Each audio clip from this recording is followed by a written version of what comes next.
Productive Dentist Academy podcast network. I think everybody starts with that idea of cutting costs, and there's really, only so many costs you can cut. I have a belief system that 80-20 rule, 80% of your focus should be on revenue and 20% should be on the expenses. And revenue does not solve all problems. You do need to be efficient and not be wasteful, but in dentistry particularly, there's really only 3 or 4 variable costs that track with revenue. Well, welcome to an incredible episode of Investment Grade Practices. I'm Victoria Peterson, your host, and I am here with my fellow alumni, University of Georgia alumni, and one of my favorites, Chris Sands from ProFi 2020. Welcome to Investment Grade Practice today. Thank you, Victoria. How about them dogs, huh? How about them dogs? Sick 'em. All right. For all you non-Georgia fans, that was for you. Like, you might find us on a commercial, right? That's right. I do love that commercial. There's some insurance commercial out there, right, that they are using the bulldog bark. Yeah, so everybody can learn it now. I love that. Chris, you were just part of our Built to Last, Ready to Reign 5-part webinar epic series. Reminder to everyone, if you've not engaged in that, we are giving, I think, 5 or 6 hours of CE. We're getting into the time of year where you may want those. I'll put it in the show notes. We've got those modules, those incredible deep content, pure learning in a webinar format. And Chris, you were talking about your expertise, your firm's expertise, which is accounting and proactive financial planning, not financial planning, but proactively engaging with your accountant to stay on top. So thinking back on that webinar, if you had to give us like 1 or 2 nuggets or pearls as a preview of that, what would you share here today? Like, what are some of the best practices that owners ought to be thinking about today? Gosh, there's so many good experts on that as well. I think along the lines of what you're trying to accomplish with the investment grade practice, we like to borrow some of that and say we want to have investment grade financials, okay, to help you be an investment grade practice.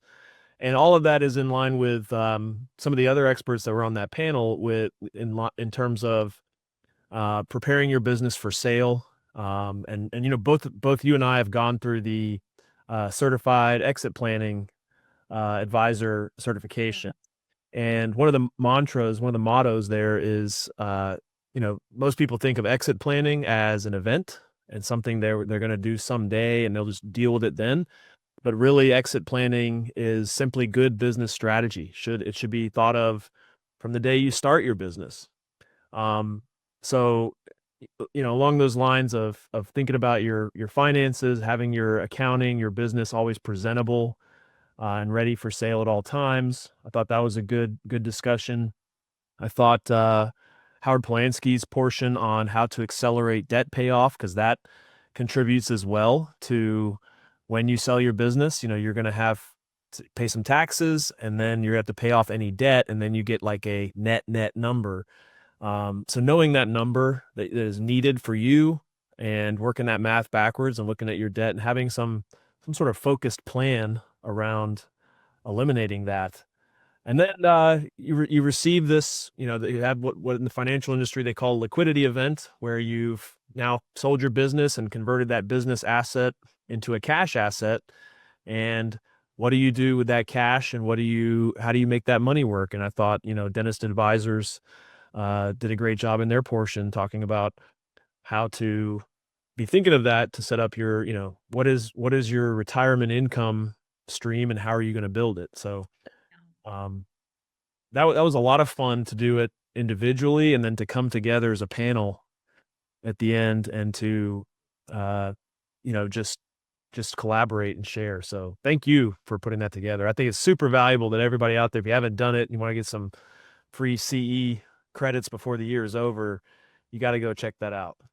That was a really great recap. I'm glad you brought that in there. And You and I do tend to live in the like 3 to 5 year out, futuristic view, and that's what makes us such great advisors.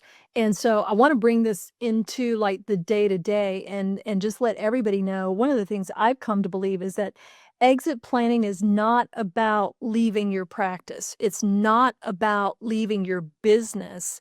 It's about designing your practice so that you have freedom while you still have choices, Yeah, right? and So I think the 3 to 5 year concept. I've seen it said that the work that you do now is what will determine your life 5 years from now.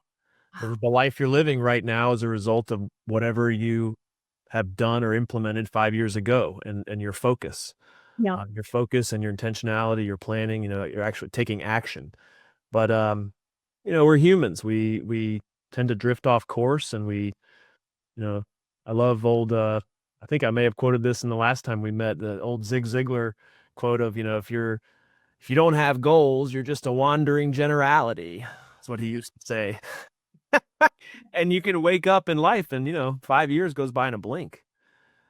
So a lot, we hear that so much. Everybody's like, "Oh yeah, maybe I will, sell my practice 10 years from now, 5 years from now." It's like, okay, well, what are you going to start doing now to prepare for that? oh, perfect place to land because that's what I wanted to talk about today is now, right? Because planning your exit is really about it's a gift to your future self.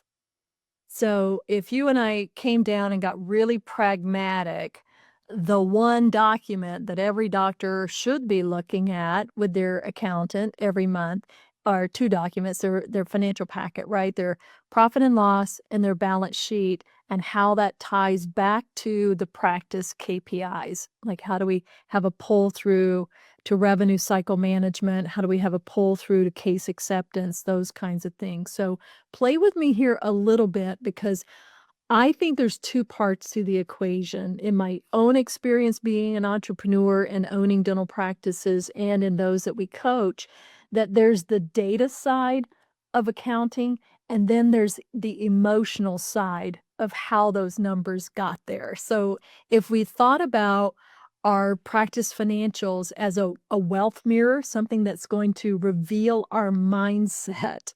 You want to dive into that with me a little bit? Yeah, this is the facts versus feelings. There you go. So let's look first about the truth behind the numbers. So numbers don't lie, but they do speak in code. You got to know the code. And every line in your financials, so we've got line items, lab expenses, labor cost, rent, things like that. It's really a reflection of the beliefs that's driving the behavior. So let's say that your payroll expense is high. Why don't you talk about the data side of it? Like, how would my labor cost be too high to benchmark? And then maybe I'll talk about the behavioral side of that. Oh, that'd be great. Okay, well, so anytime that I'm doing a new consult with a prospective client for us, a lot of times they come to us and saying, I'm looking to work with an accountant that can help me improve my profitability, tell me where I can cut some costs and be more profitable. And I think everybody starts with that idea of cutting costs, and there's really, only so many costs you can cut. I have a belief system that 80/20 rule, 80% of your focus should be on revenue and 20% should be on the expenses. And revenue does not solve all problems. You do need to be efficient and not be wasteful. But uh, in dentistry particularly, there's really only 3 or 4 variable costs that track with revenue. And those are what you pay your doctors. So doctors are typically paid on a percentage. And then the percentage of labs and supplies, those track with how much dentistry gets produced. And then maybe you could throw in there, credit card processing. And I think I talked about that in our webinar series as well. But the first thing that I tell them, I say, you really, when you want to think about what a percentage is. Okay. So if we have a target, let's say of labor percentage, team cost of 30% or less, and someone's sitting at, say, just making this up, 37%. That's a function of the team cost divided by, so the team wage, divided by collections, deposited collections. And team cost is one of the fixed expenses in dentistry. So not including doctors. Most of your team members are paid either hourly or salary wages. And you get to change that, annually if you give someone a raise, if you hire or fire. But once you change it, it's a fixed cost. And a percentage is a numerator and a denominator. Right. The team fixed cost is your numerator and your collections is your denominator. In order to make a percentage go down, when the numerator is fixed, you have to make the denominator go up. So you have to make collections go up. So it's not necessarily that most practices are overpaying their team. It's not that they're overstaffed. Sometimes they can be, but I would say again, 80% of the time, it's that they don't have a focus on what the revenue needs to be to support that quality team. So you can really just take the simple math. If your target is that 30% team cost or less, you can start there and say, what is my total annualized team cost? And Are you including benefits, max match, things like that? You're all in at that 30% or just the gross wage? say the beginning of that question again. Are you taking the whole compensation package for this percentage or Yes. Yeah. So team cost includes the we actually include the wage, the payroll tax. If there's any retirement benefits, we throw in things like if you're uniforms, health insurance, anything that you're providing as part of the role for that team to work there. Any benefits, all of that. Okay. Yes, that gross total cost. All right. So now we've got the data and the numerator and the denominator. I love that. So let's just say that I've got the right number of team members on my team and my ratio is out. I need to raise revenues. I think let's go into the behavioral science of this. So there's the I say you do, whip them into shape model, the authoritarian, and I don't see it as being a very effective strategy when doctors say, I'm not making enough money, you people need to go and produce. That doesn't really motivate most team members.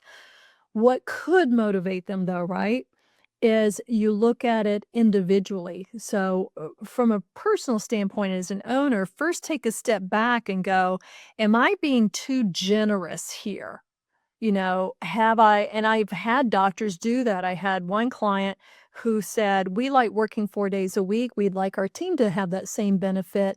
They kept them on 5 days a week pay and gave everybody a 4-day work week. So they, in essence, increased their overhead by 20% and didn't have an offsetting expectation of productivity rising in those 4 days a week. So that's an example of being very generous. And so now to change that model, it's kinda hard. It is hard. I think the conversation should have been, from the doctor owner to the team is, we are open to see patients 4 days a week, or our doctors are working 4 days a week, and we want our team to have that same benefit. But we want to pay you like you're a 5-day a week team member. In order for that to work, we're going to need to target X revenue. And, you can start with, annual amounts. I think it's a great exercise to play a guessing game with the team and ask them, what do you think our total annual payroll is here, per year or per month? They would be shocked and blown away. A lot of the times when you ask them that, the answer they'll give you is either only their payroll or some estimation, a way smaller amount than what they think, than what it really is. But the conversation has to happen of the math, in order for that to happen. It's kind of the rule of 3. We have to have a revenue of at least 3 times that. So, and then that number, the annual number, is too big for anyone to digest. And so you have to break that down to a daily number. We have to hit a daily number. It's an entire team effort. I think the other emotional piece that I deal with a lot with doctors is, white coats just don't like and trust marketing. And there's this feeling, I guess, that, people will just come to us because they're going to need care and they've got a and people have options. And I'm going to go back to the numerator denominator and the the facts of the percentages. I would say 99% of the time when the team cost percentage is too high, look at the marketing percentage. And I call marketing not an expense, but a reinvestment. Okay, to get a return of growth, a return of profit.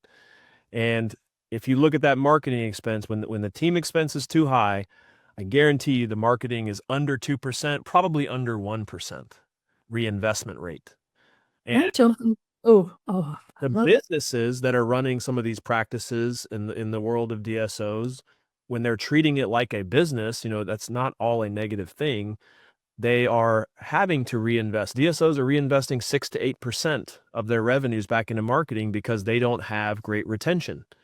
Private practices have that great retention. They have better relationships, but they're not inviting enough people to their party. And if they would just think of that, the return, and I have the data on this, if they spend $1 to attract a new patient, if they look at their average revenue per patient, they get $3 to $4 back, 3 to 4 times that. You can't find that return anywhere else. Can't find that in the stock market. Right, and it's consistent.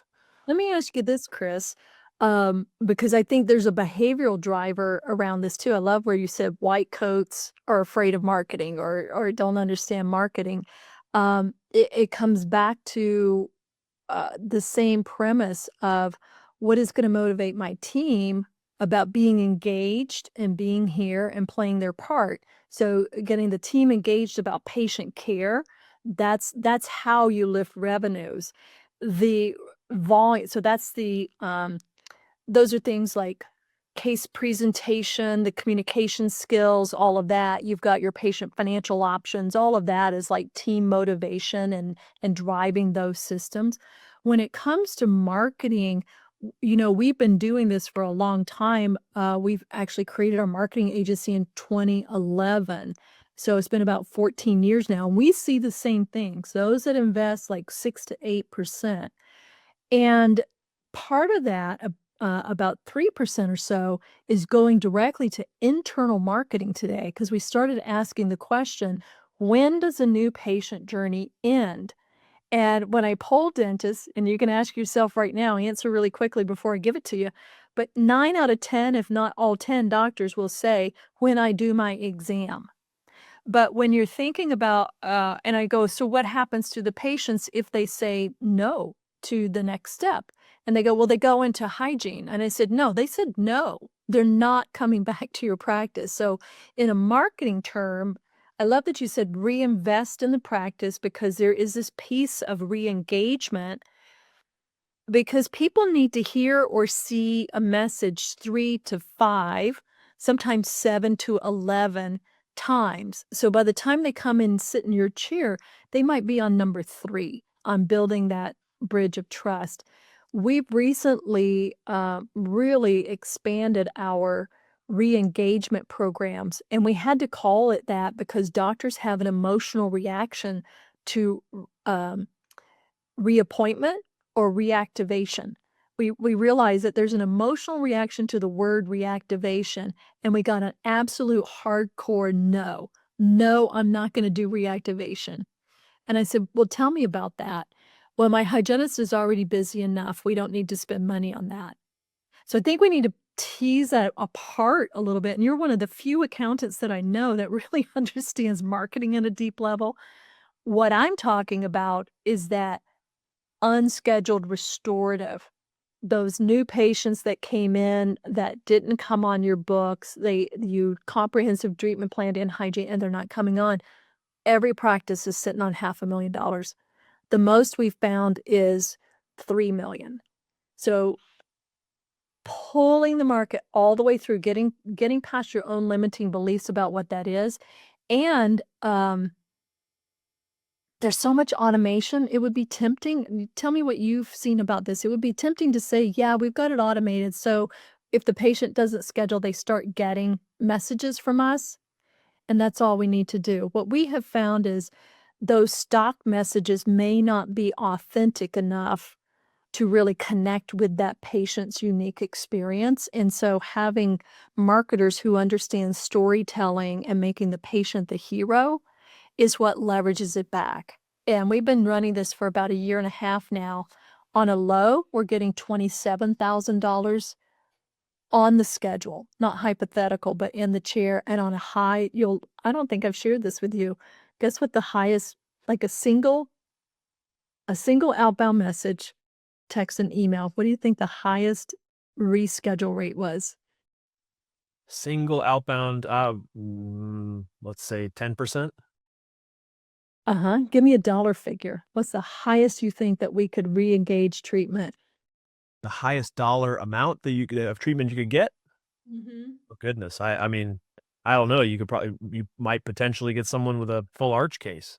Yeah. Our highest practice-wide, we rescheduled $305,000. Wow. So it's not only that you're doing the activity of the marketing, but that you're engaging it in an authentic way. I think that is the big advantage that solo practitioners have on DSOs is that they can customize and get authentic.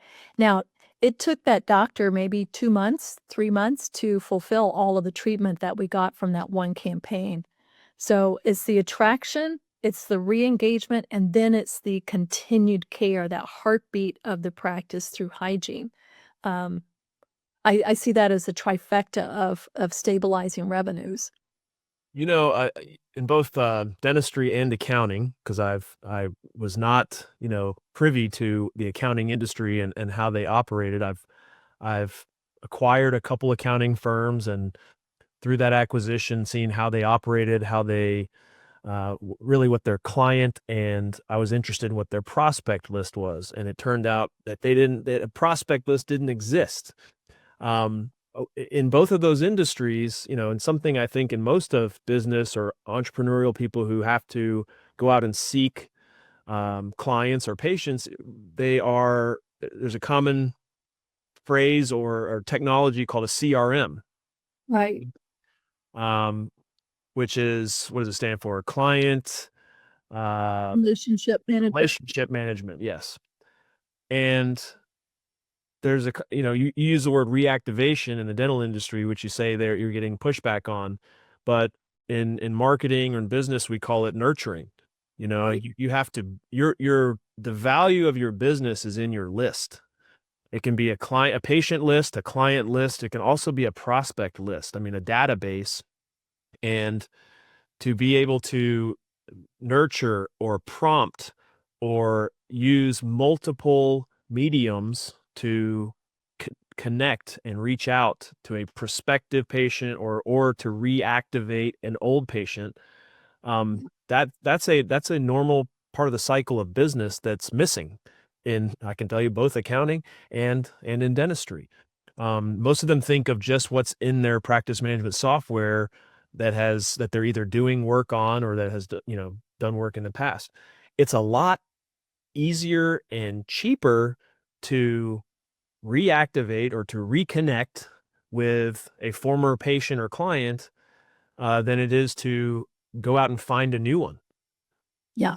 But then once you have their contact information, it's somebody you should nurture. We're in the relationship business, and the relationship has to be with you, your brand. And there's the old saying of the absence makes the heart grow fonder. I believe that's a false statement. It's absence makes the heart grow more absent. Yeah. I think absence in that context breeds apathy. And so if you said this is important and I'm gonna follow up with you and you don't follow up and then they come in 6 months, well, then it must not have been too important or you would have got me on the books. And so I think it really breeds apathy with our patients. You believe that if you really believe and love what you do and you believe you're the best at doing it, and I hear that so often, like, oh, we're the best practice, we have the best, we're Shouting. dentists. Why aren't you shouting it from the mountaintops? You've got to get that word out there. Well, thank you for being with me today. I know our podcasts are kind of like short snippets. You can definitely hear more from Chris on our webinar series, and we'll get you the link to that. Also, go to ProFi 2020. You really shifted your model this last year so that you've opened up access to even more dentists. Do you want to tell us a little bit about that? Because I know you were like premier 2 million and more, and now I think you've opened up a little more access. Do you want to tell me about that? Sure. Well, a little bit of the reason behind that is that we had a shortage of accountants after COVID. We lost over 350,000 accountants, and so we didn't have the you know manpower to serve everyone. And less accountants being in the space, and the cost of accountants and cost of accounting in general has gone up. So but we always wanted to stop turning people away. We know there's so much value that we can give, and if I have that belief system that you should be exit planning and working on your business from day one, that we need to be serving the people who are starting their business from day one. So ProFi 2020 is still more of a premier or advanced accounting relationship. But for the startups and first-time practice buyers and the smaller practices who are just wanting to scale but don't have clean financials or are blind to what's going on, we started a company called Phase One Dental CPAs. And Phase One, similar to like Phase One Orthodontics. It's a great starter place. It'll have you investment grade financials still, and then be bank ready and investment ready, sale ready at all times. And then as you grow and you feel like you need more coaching and more complex, tax strategy, you can grow into our ProFi model as well. But you can find us at profi2020.com or phase1dentalcpas.com. I love that so much, and we've kind of done the same thing with our service mix, So we're tiers, we're not phases. So our tier one like really helps you get your team and practice management systems. But what I love about your mindset and ours, this is why we work together, is that doctors shouldn't have to start and stop to move down the pathway. And in the past, you might work with this group for a little while and then go to that one and then go to that one, and everything kind of has a start and stop piece to it. But there's a pathway here for accounting, there's a pathway for legal, there's a pathway for practice management that does get you investment grade from day one. And I love that, because what I find, true startups, they need systems. Once you've been at it for 2 or 3 years, you have systems. So it's not really about managing the systems at that point. It's more about alignment and optimizing. So thank you for this great conversation about, I would call it, I guess, the wealth mirror. There's the data and the emotions around the finances. And you really shifted my mindset a bit on marketing. I mean, I know a lot about marketing, but the way that you talked about it being a reinvestment into, I think that's going to be one of my big takeaways today. And also the calculation and having the conversation with your team about, yeah, I want to be generous. I want to have each of you live a full, rich life, and we have to work the math on it. So I think, you gave some great strategies for how doctors take this back to their team and have really constructive conversations. And I think we only scratched the surface today on kind of what I call the front end of the factory. I ended up going down that path and talking a lot about marketing and, attracting new patients, and you brought up reactivation. But next time we talk, we need to talk about the back end of the factory where I think, you guys shine, and scheduling and case acceptance. All of those are processes for the entire practice and the team that everybody, they don't always want to talk about these things, but Ah, we're trying to change people's lives and change their healthcare. It helps to have a system and a proven process that works to do that. I love that so much. All right, just one more time so people know where our affiliations are. Go Dogs. Go Dogs! Have a great afternoon. Thanks for joining me on this day, Chris. Always good to be with you. Thank you so much, Victoria. Likewise. See you soon. Take care. Thank you for tuning in to this episode of Investment Grade Practices Podcast. If you find value in this episode, help us spread the word by passing it along to a dental friend, subscribe, and give us a like on iTunes or Spotify. Learn more about building your investment grade practice at productivedentist.com today.